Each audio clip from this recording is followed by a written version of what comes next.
आपका dictation start होगा 3 second के बाद। स्टार्ट। सभ्यताओं की शुरुआत से ही भारतीय मस्तिष्क महान ऋषि और योगियों ने भीतर जाकर महान आध्यात्मिक ज्ञान प्राप्त किया। विराम। लेकिन इसी समय भारत की आध्यात्मिक धरोहर और भौतिक समृद्धि से समझौता किए बिना संरक्षित और संवर्धित किया गया, क्योंकि यह इस सभ्यता का अंतिम लक्ष्य नहीं था। विराम। सिंधु घाटी सभ्यता को अपनी परिष्कृत सहकारी योजना, उन्नत घरों और विशाल मंदिरों के लिए जाना जाता है, जिनमें धातु स्टील का उपयोग नहीं किया गया। विराम। इस प्रकार भारत पहले ही हजारों साल पहले भौतिक और आध्यात्मिक दोनों रूपों में विकसित था, जो उसकी वास्तविक विकास का खजाना था। विराम। स्वामी विवेकानंद ने पाया कि इस राष्ट्र के पतन और गिरावट का कारण आम भारतीयों में आत्मविश्वास, आत्मसम्मान और आत्मनिर्भरता की कमी थी। विराम। राष्ट्र ही मनुष्यों का विस्तार है, इसलिए मनुष्यों को विकसित करना चाहिए। विराम। जैसे जैसे व्यक्ति गिरता है, समाज गिरता है, और जैसे जैसे व्यक्ति बढ़ता है, समाज बढ़ता है। इसलिए यह वास्तव में व्यक्ति, मनुष्य, समाज का सार है, जिसे विकसित किया जाना चाहिए, तभी राष्ट्र विकसित होगा। विराम।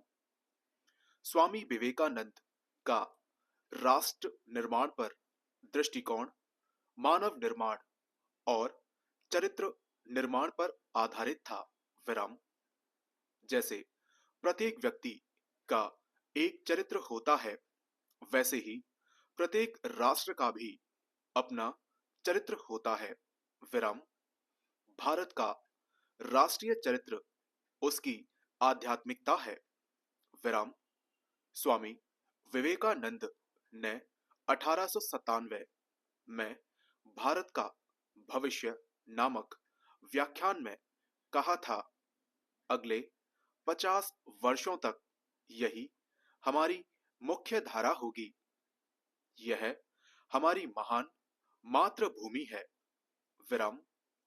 हमारे मन में सभी अन्य निरर्थक देवताओं को गायब होने दो। विराम।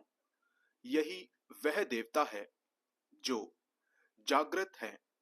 हमारी अपनी जाति, हर जगह उसके हाथ, हर जगह उसके पैर, हर जगह उसकी कान, वह सब कुछ ढकता है।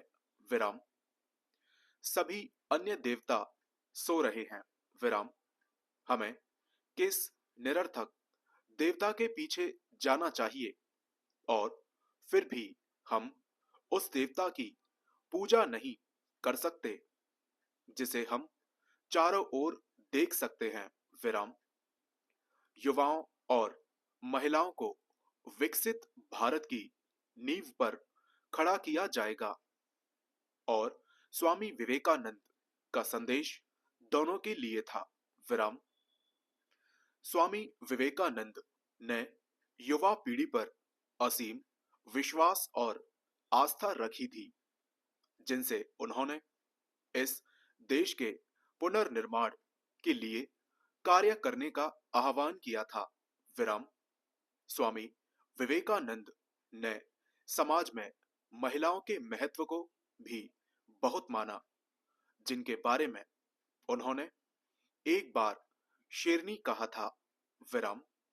उन्होंने एक बार कहा था, एक राष्ट्र की प्रगति का सबसे अच्छा थर्मामीटर उसकी महिलाओं के साथ व्यवहार है। विराम।